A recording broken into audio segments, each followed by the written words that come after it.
Our field trip was called Arizona Sustainable Farming. We worked on an organic farm and a free-range cattle ranch in order to learn about small-scale agriculture. Our first stop was the Forever Young Farm in Amado, Arizona, near the Mexican border. We moved our food and other gear into the casita and set up our tents in a stand of trees.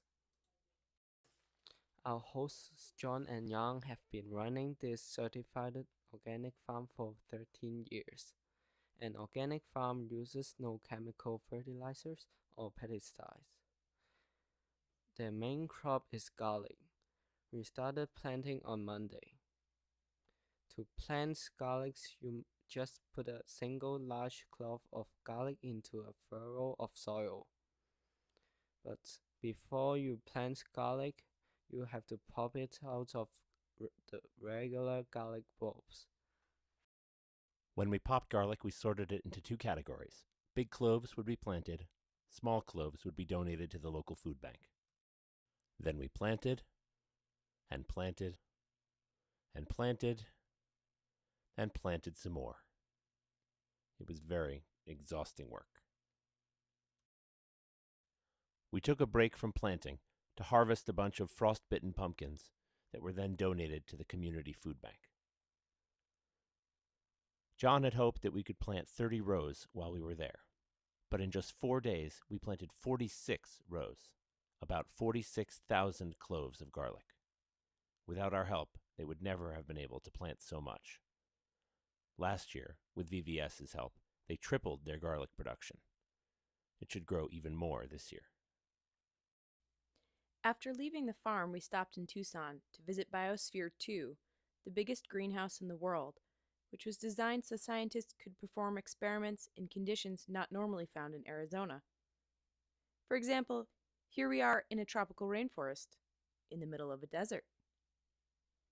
We helped take some measurements for an experiment about desert roof gardens to see if they could increase energy efficiency of homes in places like Phoenix or Tucson. Next, we went to Cold Creek Ranch in Clifton, Arizona, near the New Mexico border. Our hosts, Eric and Jean Schwennison, are very authentic cowboy kind of people.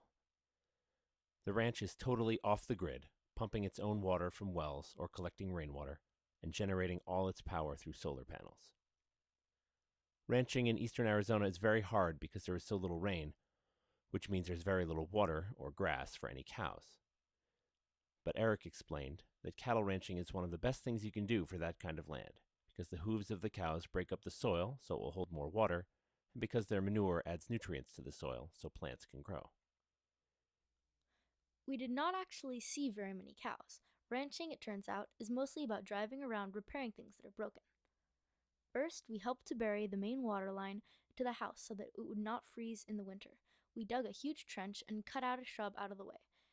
Eric thought it would take us all day, but we did it in 3 hours. The next day, we dug out and repaired a water line that brought water to cows in one pasture. After pulling weeds out of their backyard garden, we gathered manure from their horses and worked on their compost pile. We learned a lot of tricks that will help us expand the composting program at VVS.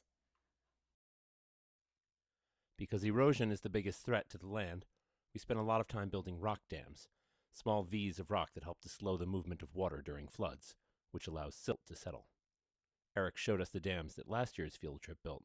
They are still holding up and working great. After hours of hard work, Eric thought we should blow off steam by learning how to use a shotgun. Everybody got a turn.